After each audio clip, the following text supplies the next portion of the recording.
Yeah, feels good to be back with my regular sit downs. We are now here at episode 8 of the Sorry is True podcast. It's wild because I'm going to be a guy that has like 1,000 videos for my podcast on the channel. It's only going to be up to like episode 20 for like the last week and a half, 2 weeks. I didn't have any regular sit downs going over my general topics, some of the stuff that was going crazy in the media, or crazy in the news, or stuff that was on my chest to politic with y'all because I was focused on the last event. The Closure 2 event went down. It was a success. And I had a lot of interviews to get through and release on the channel with all of those artists. They're all on the channel for those that follow battle rap, of course. This is even still a primarily battle rap channel. So I know a lot of y'all are aware of that. But for the people that started to subscribe for just general topics for the Sorry is True podcast, that's why there's been a delay in some of the stuff that I'm going to get back to, of course, like today and going forward again, until I have to get back to a million interviews related to battle rap. But I'm still going to keep it all Sorry is True. And one thing that I'm going to let y'all know now, even when I start interviewing some of the battle rappers, even for their promotional content for RBE events that's coming up, I'm still going to discuss the general topics with them as well. Like I'll get on with a Big K and we'll talk about his A-Ward battle coming up, but we'll also have a quick topic talking about, takeoff passing and how that was an unfortunate situation. So that's something I think I'm going to be bringing in with the battlers as well when I interview them. That's kind of unique. So I don't want anybody to ever think that when I have to get into promo mode that I'm off of my Sorry is True type of vibe. You know what I mean? I'm staying consistent. I'm staying true to that. I ain't going nowhere. All right. So here we are, episode 8. This is going to be one of my shorter episodes. I think I only got 3 topics that I want to go over. 3 things that's on my mind that we're going to politic and break down a little bit. But before we get there, I want to shout out everybody that's tuned in. As always, hope everybody's doing well out there. Hope your week was good. I'm recording this now on Thanksgiving. It's like 5:30 in the morning or something like that on Thanksgiving. What are y'all getting into? Do y'all believe in Thanksgiving? Do y'all celebrate Thanksgiving? Do y'all feel like it's not a good holiday to celebrate? Do y'all think that it's a good opportunity to get together with friends and family, get a good meal in you? Is everybody just happy to be off of work? Are y'all looking forward to Black Friday so y'all have a reason to go spend y'all money and let these stores convince y'all that it's really a discount? Like, what y'all getting into? You know what I'm saying? But yeah, I'm here. Flowers moment. I used to say that I was going to do these at the end of my episodes. I want to mix them in a little bit more. I want to give my flowers moment to the homie Meth. You know what I'm saying? Meth. Why do I want to give flowers to Meth real quick? Meth is one of the most reachable and humble hip hop legends in the world. He's been like that for a very long time. And of course, I'm not just doing this because he's from my hometown of Staten Island, but I've continued to see him do this and be this way over the years. And I think he deserves the flowers for it.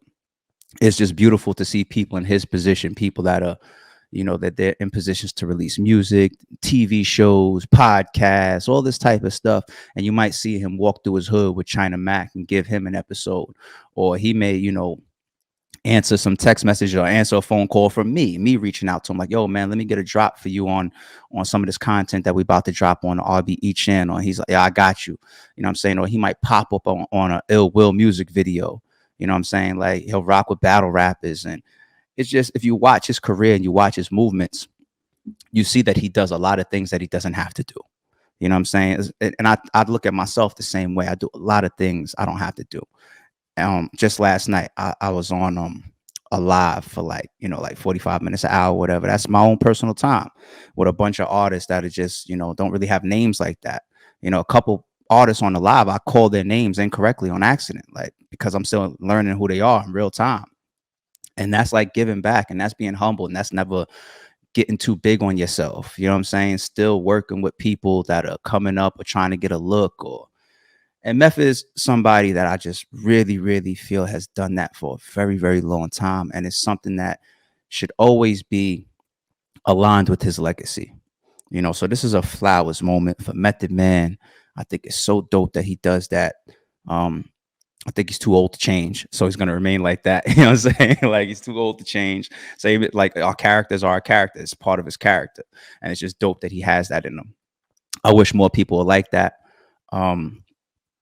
some of these people really in these positions and in these have certain connections. They're really in positions where they can reach to people, give people a look, give people a feature, give people a post, give people a picture, um, give people advice.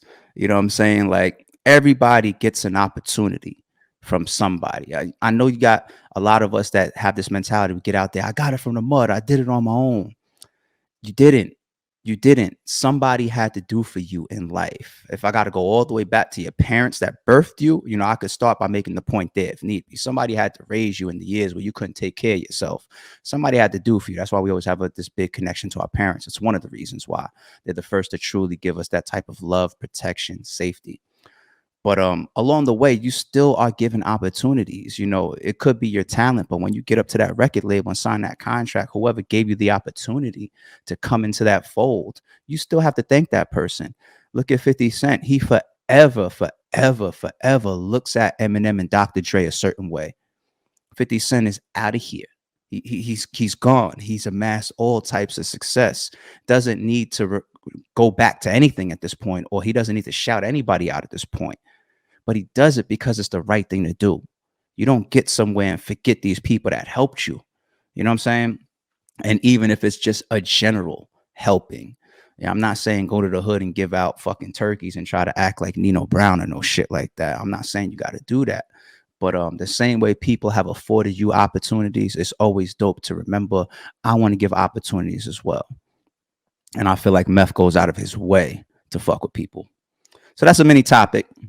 It's not one of the main topics. It's just something I wrapped up, I guess, within my flowers moment for Method Man. Shout out to you, homie. Don't change.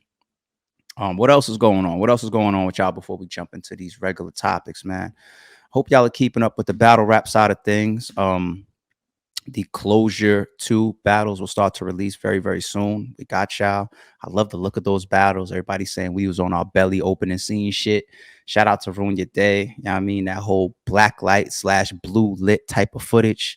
I've never seen it in battle rap before, so I think Ruin Your Day went crazy with that one. We had some great battles. I did a blog before for anybody that missed it, reminding y'all that Big K and A Ward will be getting moved to the next card as it stands right now. So don't worry, y'all. We're gonna make that up. But battle rap is all over the place. I'm not gonna get too much into what we got coming up outside of what I just said. Other than that, man, I'm just chilling. Starting to plan out some of my 2023 vacations. I'm one of those guys that tries to book ahead for big vacations. A big vacation to me, it's always out the country. You know what I'm saying? Like nothing local or domestic for a big vacation to me. Big vacations to me last anywhere from 3 to 10 days. How do you have a big vacation for 3 days? Well, sometimes you go somewhere that's a big trip and it's in and out. I've done that before, and I've even been criticized for that. Like, really, we here and we leaving already? I've had short trips before, but yeah, I'm planning some of my big vacations, and I'm trying to decide between Bali for one of my months that I'm going, 1 month that I'm targeting. I want to go out the country like anywhere from 4 to 5 times in 2023. But I'm trying to decide on one of these months that I'm going between Bali and Dubai. I feel like Dubai is such a futuristic, rich city where you're gonna get a vibe. You're gonna get to see things that only Dubai could show you. You know what I'm saying? Of course, you got your major cities in the world, your Manhattans, for example. And I'm from New York, so when I always see all these tourists coming into Manhattan, like I don't really get it because I'm from there. It's my norm. But if I wasn't from New York, I can kind of understand, why people flood in to see the ball drop on New Year's Eve, or why Times Square is always lit up like that, or why everybody wants to go there and take pictures and move around. And I feel like Dubai has these rich, futuristic, draws about it as well. And I feel like it's going to give me a whole different vibe. And then, of course, you want to get out there. You want to do certain little things. You want to go hit the sand and all that type of stuff. So I got to get to Dubai. But Bali is one of those trips where I feel, of course, it's a warmer trip. I assume depending on when you go, but I would want that to be a warmer trip, more tropical, one of those scenery type of vibes that you give yourself, a real true getaway where you're looking at just these blue, beautiful waters, You might go on a couple excursions, go into the jungle or some shit on a real excursion. I'm not just talking about walking around on some fucking dumbass movie shit. End up, getting killed out there by some wildlife or some dumb shit. Have a bear jump on your ass or something. I don't mean that. You know what I mean? So I'm looking at Bali too. Jump in the comments if you happen to have been to both, or if you happen to been to one of them. I want to decide Bali or Dubai. Which one? Which one? And as we go on with these podcasts, I'll let y'all know some of the other trips that I'm targeting. But that's one. That's one I'm trying to book right now.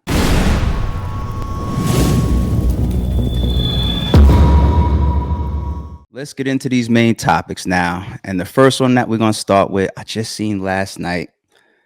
I feel like it must have happened over the last day or so, because now the footage is out. Charleston White pulls a gun on, I believe his name is DJU. I assume that he's a podcaster or an interviewer from Chicago, but that's the name of the channel, DJU TV. They just dropped this interview. I watched it twice. I have a bunch of takeaways. The first part that I'm going to get into is the rights, I guess, the reasons why I can understand what happened from Charleston White's standpoint. And then in the second half of this, I'm going to talk about all the wrongs and why I disagree highly, of course, with what happened as it pertains to Charleston White. Charleston White, Charleston White, Charleston White. He remains an internet sensation, one of the most sought after people to book for interviews. He delivers some of the most interesting perspectives on, of course, the hip hop world.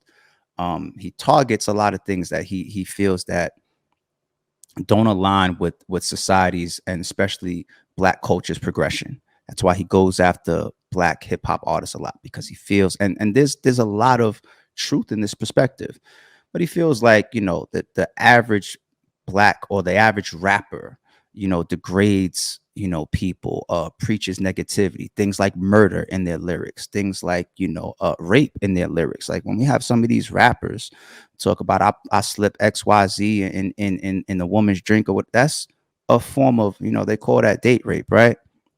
So it's rape. I mean, so there's a lot of things that Charleston White goes after where it's just like, nah, it's true. And, we don't say this stuff, and we do have a lot of hypocritical ways in hip hop. We protect murderers. We protect people for being wrong. Somebody could go out there and take somebody's life unjustly, and they'll be sitting in jail fighting the case, and we'll all wish them home. You know what I'm saying? Like, so there's a lot of hypocrisy when you're just talking about the bare minimum of right and wrong. What's right and what's wrong. And he has no problem attacking that.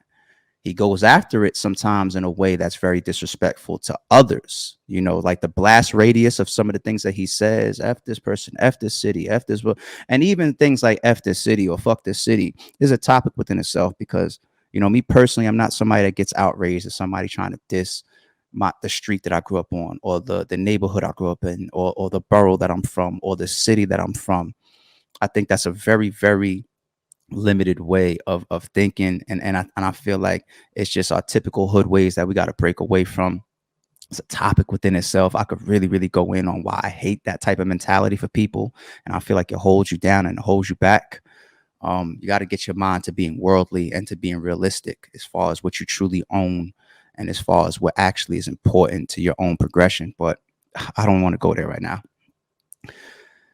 Here's the reasons why I could understand what happened in that video. And if you haven't seen it, go check it out. Once again, DJU TV. He's in this interview, at least the footage that came out. And I do see that there's an edit. Okay, there's definitely one or two edits in this footage that came out. So sometimes you never know what happened in between. And it's very, very easy for us to see, a video, jump straight to that, and just only focus on like the very visible facts of an argument and a gun drawn, right? It's very easy to focus on that. I don't think like that. I'm not a typical thinker. And I do peep the edits. A lot of people may not even mention shit like that. Like, I don't know what happened in between the edit of the video there, of the footage that's out. So granted, small little observation there. But on the side of the reasons why I could rock what would happen, right? Or I could possibly understand what happened, I should say. Maybe that's a better way to put it. Is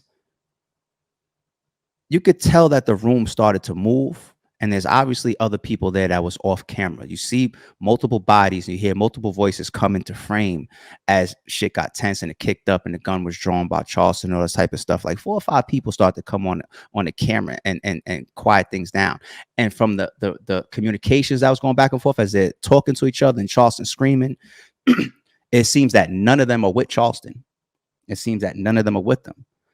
Let's assume maybe, half of them at least are not with Charleston. So that means that these are strangers. He doesn't know them.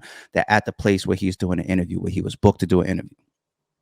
And the reason why I could see that is because even though Charleston was already kind of in his zone of blacking out, like that last moment between him standing up, you see him stop looking at the host where he was directing most of his energy, and he was wigging out, and he looks at the room and he stands up, right? So this is one area that I definitely could understand Charleston White when you look at that perspective there of other people in the room and not knowing what's happening. He's in Chicago. I'm not saying he should be there. I think it's stupid for him to be there. And we'll get to that in the other part of this. But he's in Chicago. And there's other people in the room that he may not know.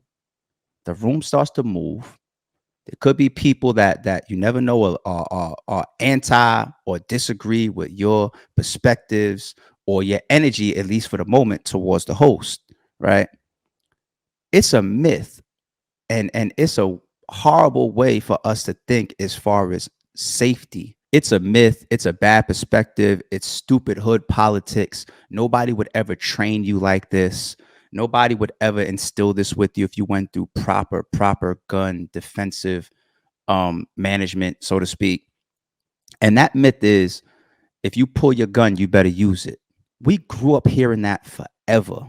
If you're going to pull your gun, you better use it. How often have we heard that? It's a very, very stupid mentality. Very, very stupid mentality. Let's talk about some of the reasons why. That little hood myth of trying to say that you pussy or you not tough if you pull your gun out and you didn't actually up it and or shoot somebody or attempt to shoot somebody. A gun serves multiple purposes in that particular scenario. It could be used to defend yourself. It could also be used to help your exit. Now, I'm going to say something wrong about that in the second half. Stay with me. There's nothing wrong with using your firearm or your weapon as an exit. Like an example of that is Pooh Shiesty. Now, I don't know what happened, on the stage or whatever, and a shot supposedly went off. I mean, he's sitting in jail for it right now, right? But we saw the footage of when he was exiting and he had his gun while he was walking. While he was walking, was he still shooting at targets? And was he already has his gun ready in case I need to defend myself on my exit? That's what I'm talking about. Like there's nothing wrong with using your firearm or your weapon to create an exit, right? Because the best scenarios in this world is when nobody gets hurt and nobody jeopardizes their freedom. Those are the best outcomes. The best outcome isn't that I had to shoot somebody because I felt threatened or I felt in danger or this person started to move or attack me or whatever. That's not the best outcome. The best outcome is you get home, I get home, I never see you again, you never see me again. The cops ain't knocking on your door and they're not searching for me. That's the best outcome. All right. So if for example, if you're in a room and 10 people come in that dislike you and they're all saying there he is, and they start to move towards you. Now, nobody has any weapons out or anything like that. All you see is everybody's wearing wife beaters. All right, so you can see that there's no weapons on their waist or whatever. I don't know, whatever. I'm just painting some stupid ass scenario so you can get the point, the overall point. All these 10 people start to move towards you. You back out, all right? And everybody backs off. And then because you have your weapon drawn, you then start to move towards the exit and nobody touches you because you have a deadly ass weapon out and present it to all 10 of them. And you are now able to exit, get in your car and go home. And they never lay a finger on you and they all backed off because nobody wanted to get shot. That is a great outcome. That is a great outcome. Anybody that's walking around with this stupid ass mentality of, yo, if you pull it out, you better shoot it, is the first person to put themselves in jail or take a life that may not have had to be taken, or doesn't understand the true defense movements of carrying a firearm or owning a firearm versus growing up under some stupid ass hood mentality. All right. So I say all of that to say, for that perspective of the other people in the room that he may not know, and he's in Chicago and he has this bad reputation within Chicago of supposedly if you come to Chicago, the locals is going to try to kill you, right? But he still takes his ass there, which is stupid. We'll get there. But if you need to draw your weapon to exit because everything got heightened and everybody started to move and you felt threatened, I don't have a problem with that. I don't have a problem with that. That's the only thing I really, really can understand about this video from Charleston White's side. Now, the things that I don't understand. Now, staying on the fact that he drew his weapon, maybe he felt threatened, maybe the room started to move off of camera, which we couldn't see. Okay. One thing that I really don't understand, I don't rock with based on the point that we just made, is he stayed. He continued to stay there and he continued to argue. If you drew your weapon because you felt threatened, exit, leave the situation, because the danger that you just put yourself in, you showed the whole room that you have a firearm, that you are now a deadly presence. You are now a danger to me and everybody else in the room. You're irate, you're screaming, you're within a conflict. If anybody else, while you're not looking or whatever, hits you, and when I say hit you in any form, shoots you, stabs you, punches you, or whatever, they're gonna be in the right. Of course, it all still shakes out in court. It's gonna be a lot of gray at times. People's gonna psychoanalyze the footage and all this type of stuff. If you end up with a lawyer though, that is defending the person that would do something and react to the fact that Charleston White drew a weapon and is arguing and is threatening people in the room or presented a threat, I'm pretty sure a lawyer is going to have a pretty good defense for that. All right. So you staying there and continuing to argue within a tense situation and curse at people and whatnot is ridiculous, is stupid. And as much as Charleston White talks about not being one of these hood guys and being of a certain cloth when it comes to how he handles himself and whatnot or whatever, staying there was one of the biggest no-nos I've ever seen for somebody that draws his weapon in a tense situation. If you're not going to shoot your way out, or if you don't have to shoot somebody, if you don't have to defend yourself at the most extreme level, and you already drew your weapon to create an exit or to actually push a threat back, then you must leave. You can't stay there and continue to argue. There's times in there where he puts the gun down, he sits back down, he gets back up. What's going on in here?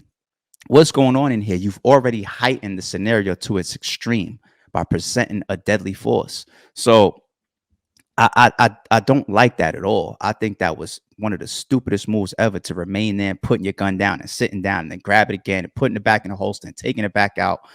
That's ridiculous. And he talks like he knows better than that. That was horrible. Next, I want to talk about the actual debate that got them there in the first place. I don't take Charleston White as a stupid person. I think he's pretty intelligent, actually. But he's got to be smart enough to know that the messages that he's been carrying, the topics that he's been talking about, the statements that he's been making, he's got to know how controversial he is. He does know. He knows that that's part of the reasons why he's being booked. He's got to know that these podcast hosts and these interviewers, they're coming and they're booking him and they're calling him and they're getting in touch with his management or whatever to discuss certain topics. They want to get you on that platform and say, yo, why did you say F Chicago? Why did you say F King Von or whatever? Like, that's the content. That's the reason why you're being paid, because you're willing to say things that other people will never say. And you're willing, and you actually articulate yourself in a way that's logical. Sometimes people are totally on your side with some of the stuff that you say, even if it's disrespectful, because you put it in a perspective that makes people say, I didn't think of it like that. You know what I'm saying? So that's one of his strengths. and he's a very good talker, and he's a very good debater. That's another thing as well. Like, to see somebody go back and forth with Whack 100 and massacre them in a debate, and Whack is extremely extremely strong in debate. That shows the debate talent and debate level of Charleston White. Yet you get tossed off of your rocker while talking about King Von's mother and FBG Duck's mother in front of this interviewer.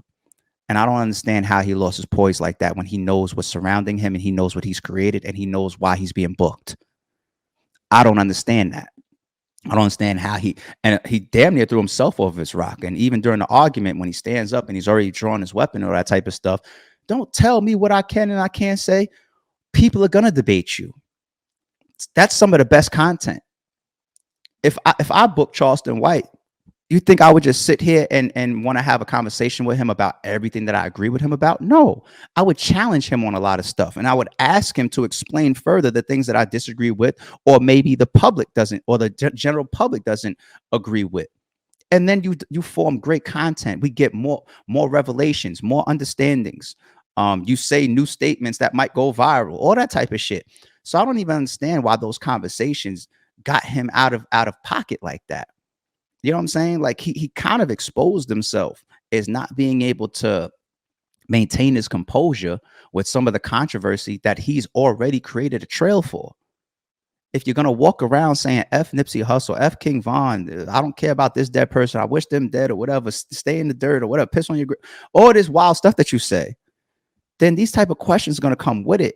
And you know why you're getting booked if you can't stay composed if somebody challenges you. You know what I'm saying? And not to mention, the topic itself was kind of hypocritical, because you base the disrespect towards some of these rappers by standing up for their mothers. And that's actually a strong perspective to use in your argument, that these mothers out here that raised these children and had to see their child, because we all know, we say it all the time, right? No parent should have to bury their child. The child is supposed to bury their parent.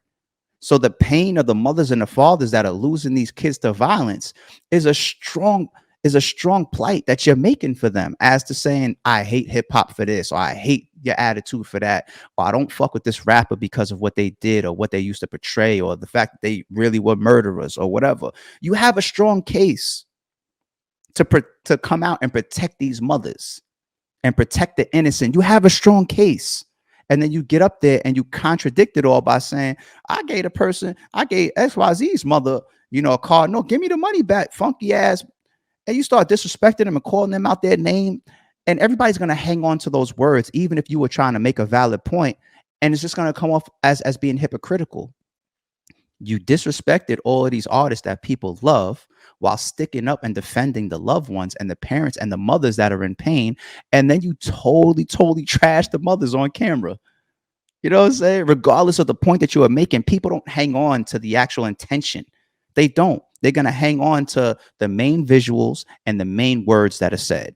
He said, suck my, that's all I know. That's all I'm leaving this interview with. He said, fuck you, bitch. That's all I'm leaving the interview with. That's how it goes. So he just contradicted a lot of his plight in that manner and in that respect.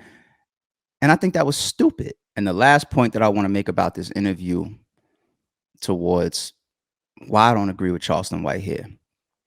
I don't understand why he's doing an interview in Chicago in the first place. Well, I'm saying I don't understand, but I feel like most of us get the intent behind it, right?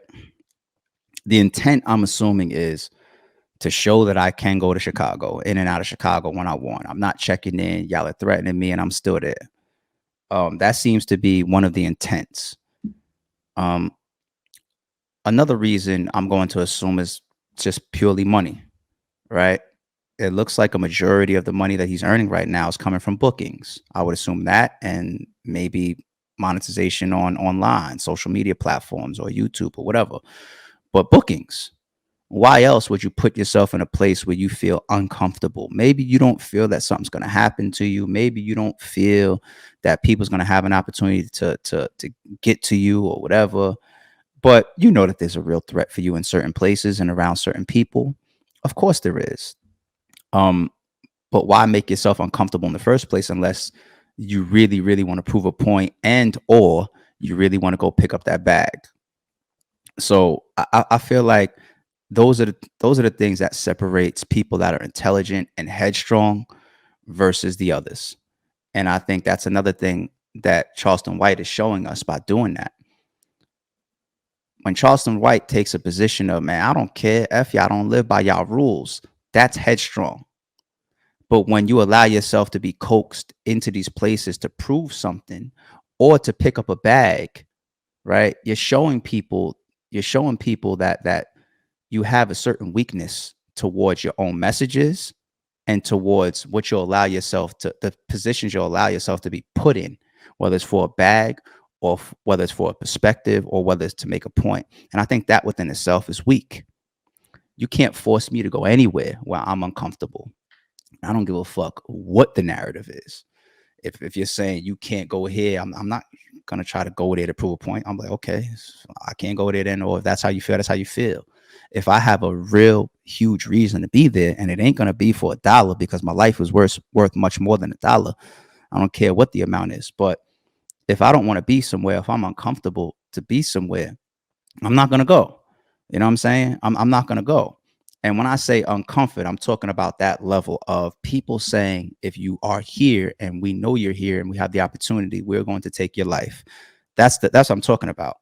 If somebody is telling me, yo, hey, or if I feel like there's a million people online saying, if you come to fucking Virginia because you did a battle, you booked a battler from Virginia that lost. If you ever come to Virginia, I'm seeing 1,000 people online saying that if you come to Virginia, we are going to try to take your life. I'm not going to go there to try to prove a point. All right. Like, it's not worth it. It's not worth it. That doesn't detract from you as a man. You know what I'm saying? Like, part of survival, I was having this conversation last week. There's 2 elements to survival, and we overlook the second one a lot. Survival is, one, surviving your surroundings. Surviving your surroundings. You step out into the world, you know what I'm saying? You got cars speeding down the road and you still walk blindly in your cell phone walking across the street. You're not attempting to survive your surroundings. You know what I'm saying? People could try to hurt you. You could, have an accident. Your surroundings needs to be survived, right? The second element is surviving yourself. And I think people overlook that a lot. Surviving yourself, an example of that is like surviving your own decisions. I don't give a fuck if I don't belong at this party. I'm going there to show face. You're not surviving yourself. You're choosing to put yourself in a situation that you know could harm you or could kill you or could, you know what I'm saying? So people mess that up all the time. And I think Charleston White is showing that weakness by taking himself to Chicago to do this, unless he needs the money that badly. You know what I'm saying? So don't prove a point. There's no need to prove a point. All right. Your message is your message, and there's no greater reach than the internet. There's no greater reach. You can carry the same message to the same audience from your living room. That's the world we live in today. So, I didn't really respect that. Overall, I think there's a lot to take from situations like that because this is an internet sensation, guys. So everybody's going to see this. Everybody's going to talk about it. But yeah, not a good look for Charleston.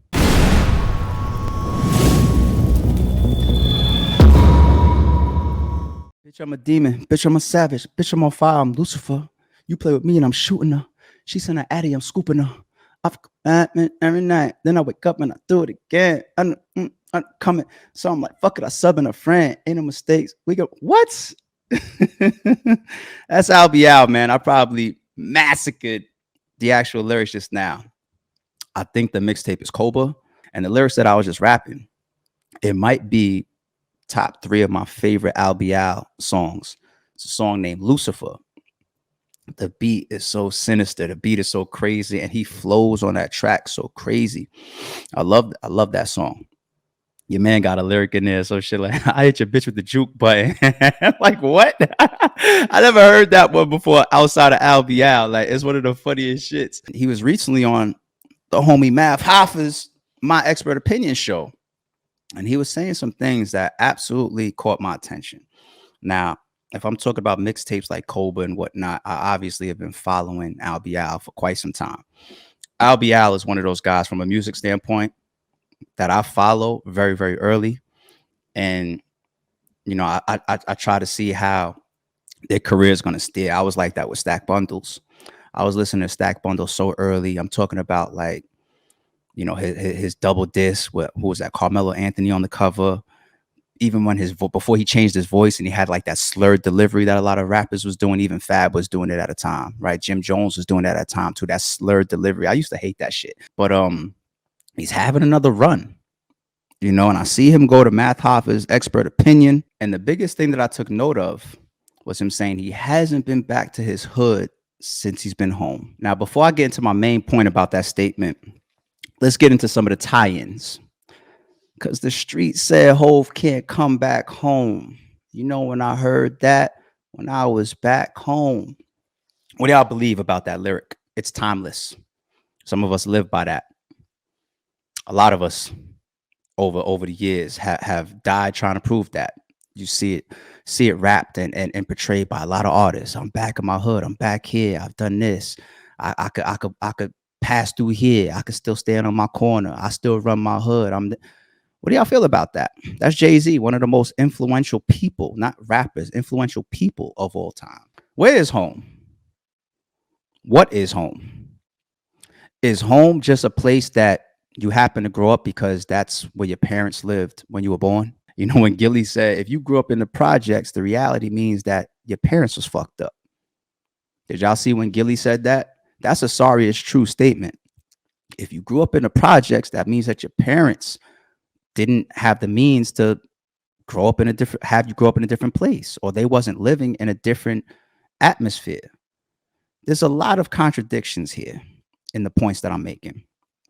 We say it's not where you from, it's where you at. Some of y'all watching this believe that. I believe that. You know what home is to me? It's a place where you rest your head. And that's going to come in one or two forms. A place where you rest your head where you have to be, or a place where you rest your head that you want it to be. Once again, drawing on the hypocrisy of it's not where you from, it's where you at. Or here's another one that could make it hypocrisy because we hold on to some of these sayings, but we don't apply them. The objective is to make it out.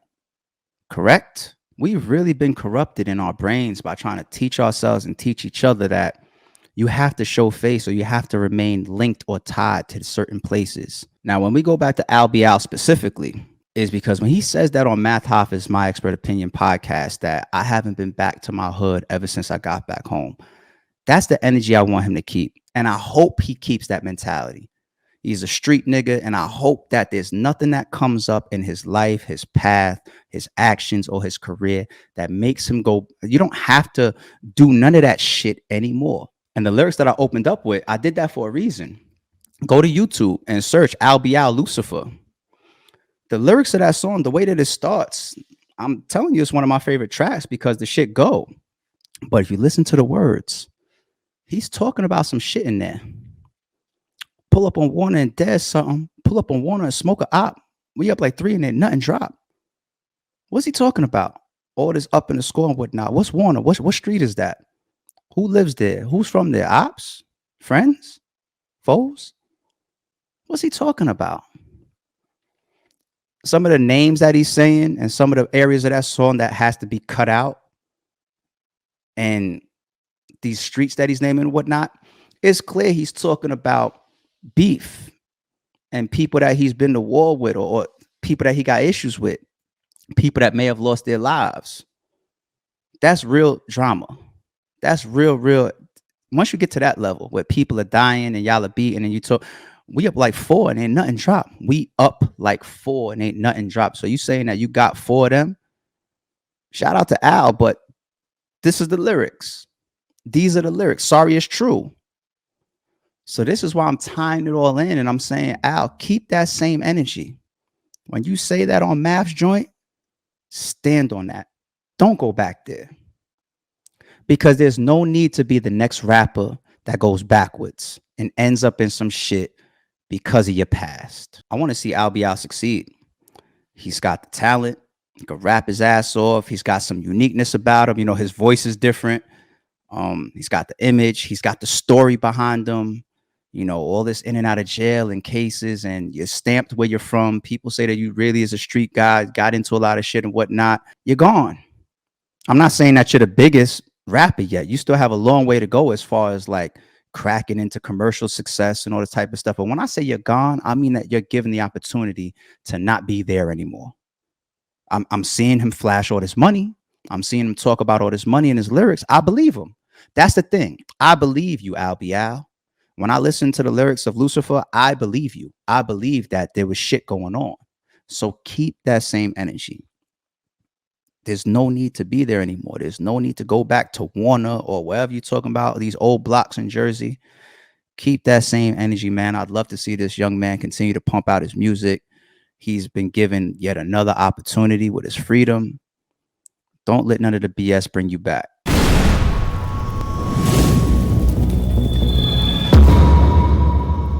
I feel like this topic right here is going to come up multiple times in my episodes because a lot of situations just spawn from it.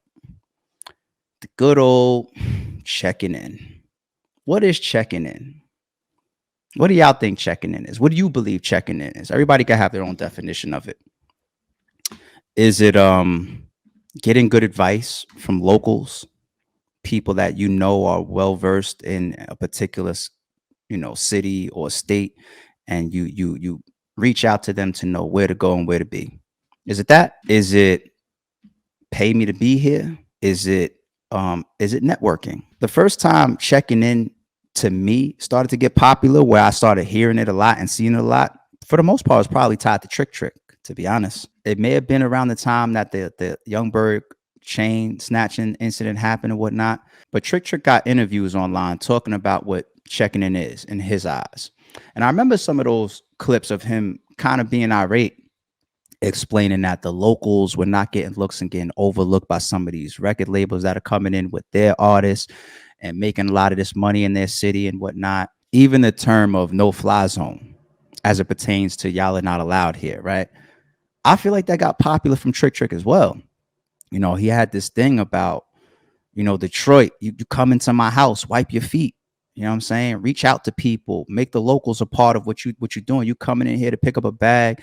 That's not even on one of Royce da 5'9's albums. I feel like there's like a no-fly zone song or something like that featuring Trick. So for me personally, that's when I feel like it really started to get a little bit more pushed out there into the industry, this whole checking in thing. And Trick is one of those guys where, in a certain city or in a certain state, those are the people that have these reputations in the street. Houston, for example, a lot of people talk about the Prince family. And we had this recent situation with Takeoff and the Migos, right? Takeoff being killed out there while allegedly with Jay Prince or with them or hanging out with them, whatever. But in all these different places, you have your figures. Detroit could be Trick. Houston could be the Prince family. Let's say California's Big U or whoever. New York. So you got all these different places where these street guys or people that have these street backgrounds or a lot of networking or a lot of tie-ins are the people that supposedly you would check in with. But what I always felt checking in is extortion. And when you hear extortion, don't just think mafia branded extortion. Like, okay, you got a store in this neighborhood and I'm going to come here every Friday and you're going to give me 10% of your earnings. Like, you know what I'm saying? It doesn't just, and I'm going to give you protection and I'm going to stay off your ass. Like, it's not just that form when you speak about extortion. Extortion in this new era, especially within the hip hop industry, could come in a form of forcing relationships and forcing networking on people that you normally would have never crossed paths with or been in a room with or had a relationship with outside of it being pushed or forced or nudged, right?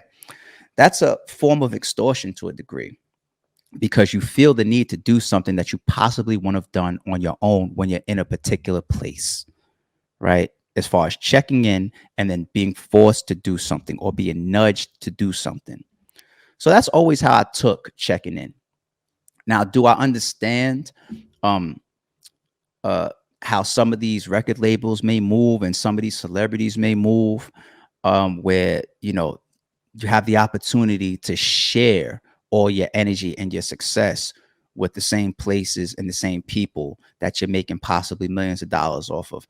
Understand the concept. Even though my business is my business, if I work myself up into this highly successful position and I'm from New York and Houston is calling me, a promoter in Houston is calling me and saying, I want to pay you $50,000 to do a show here. That's my fucking business. And that's what I earn for myself. Right.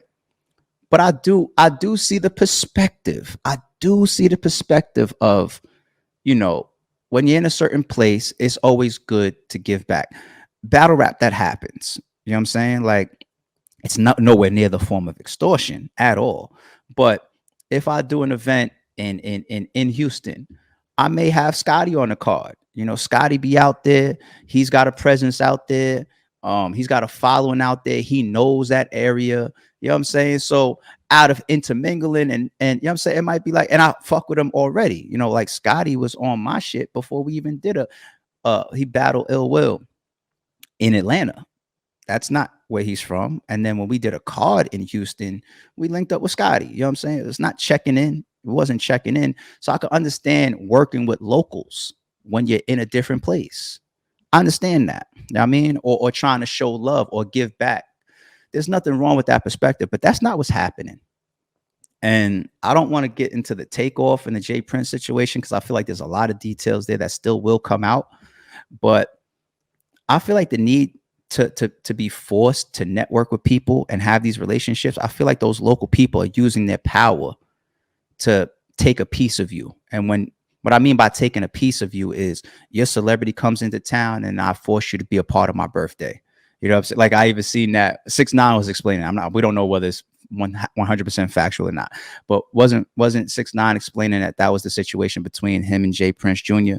Right? He was saying that I think he had a show or something like that in Houston. And they was just like, yo, come to the birthday party.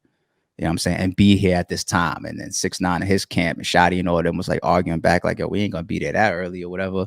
And whatever conflict happened between them. And maybe everything I just said is not, maybe there's more details there, to be fair. Right. But this was at a time when 6ix9ine was the hottest person running around. So maybe you wanted him to appear at your concert or your show or your birthday. I could see that being very possible. This is way before all the snitch allegations and stuff. This is when, no, if 6ix9ine was at your party, that was dope. Right. So I feel like that form of extortion is dangerous because you're forcing yourself to be around people that you wouldn't necessarily be around in your normal life, or you wouldn't have chosen to be around them. Right. And they're looking to draw from you. They're looking to draw on your celebrity, draw on your success. They're looking to force network. You ever have somebody that just walk up on you, is just like, yo, man, yo, put my number in your phone. Oh, Lord, nigga. I don't want to maintain a relationship with you or maintain communications with you. But in this form of extortion and checking in, you kind of have to, right? You kind of have to. Yo, this is my city. This is my shit. So fuck with me when you pull up. Okay. Right? So I don't fuck with it for all of those aspects. And one thing that I really don't like about it is, why does it seem to once again only apply to hip hop culture? Why? Because I know people that's way bigger than some of these rappers. Like let's say Tom Hanks. If Tom Hanks pulls up to California, well, he's probably got houses out there or whatnot because it's California. But let's just use the example. Like, let's say Tom Hanks pulls up to California. He's never been there before. Is he calling Big U? I don't see none of these big white celebrities and movie stars and musicians. I've never heard no story about checking in or nothing like that with them. Nothing. And here's probably the reason why. Because the hip hop culture must always remain tied to the street for the image of it, for the appeal of it. That's what we all rap about, right?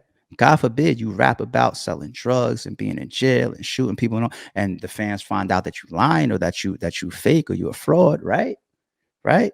Everybody wants to come in with these stories. What rapper doesn't say that he doesn't have a drug dealing background? Like, or I didn't come up out the mud, or I ain't come from the check. What rapper doesn't say that? You know what I'm saying? Like, just think about it. So because hip hop is so tied into the street culture, the elements of street culture and the hip hop mixed into that is dice games, is, certain types of clubs, certain types of rowdy areas.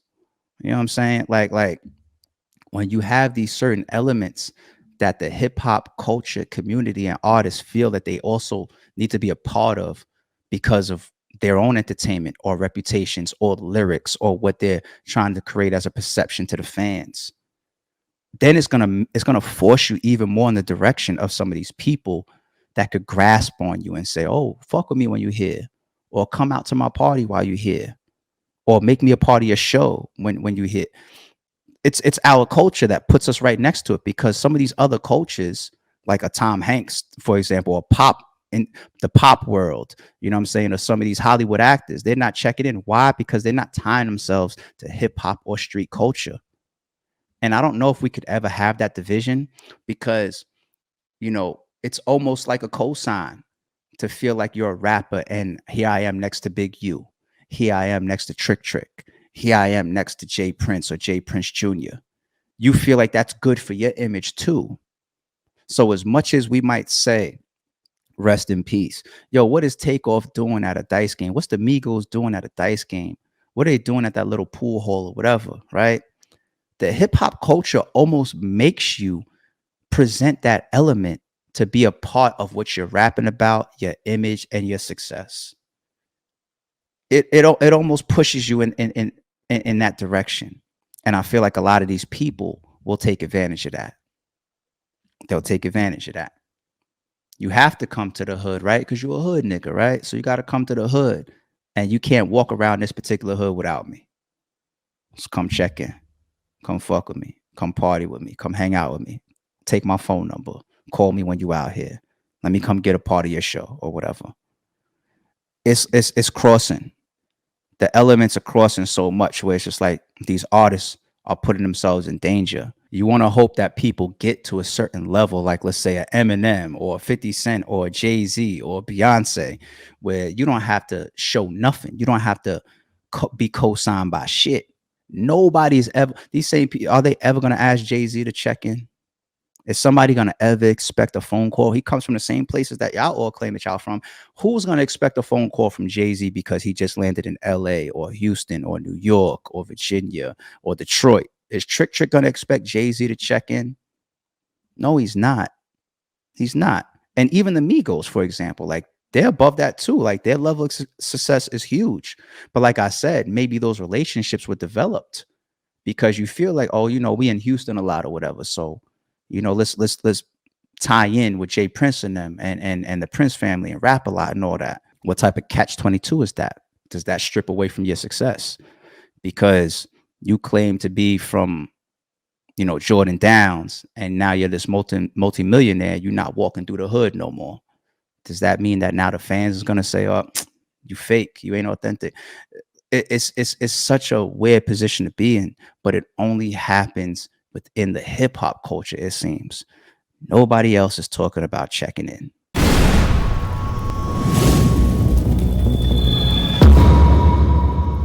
We're going to leave it there today with episode 8. Once again, I'm recording this on Thanksgiving, so depending on when you see the full episode drop or this particular piece, hope everybody is enjoyed their holidays. We'll be back ASAP. Keep your eyes on the channel. We got battles dropping. We got interviews dropping. We got more Sorry It's True podcast dropping.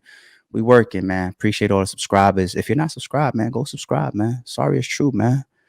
Keep up with the movement and turn your alerts on. You know what I'm saying? Like, we active. You will hear unpopular opinions at times. You will hear interesting perspectives at times. Sometimes y'all agree with me. Sometimes y'all won't. But I promise you, we're going to keep it interesting and we're going to keep it 1,000. So thank you once again for everybody rocking with your boy. I'm out of here.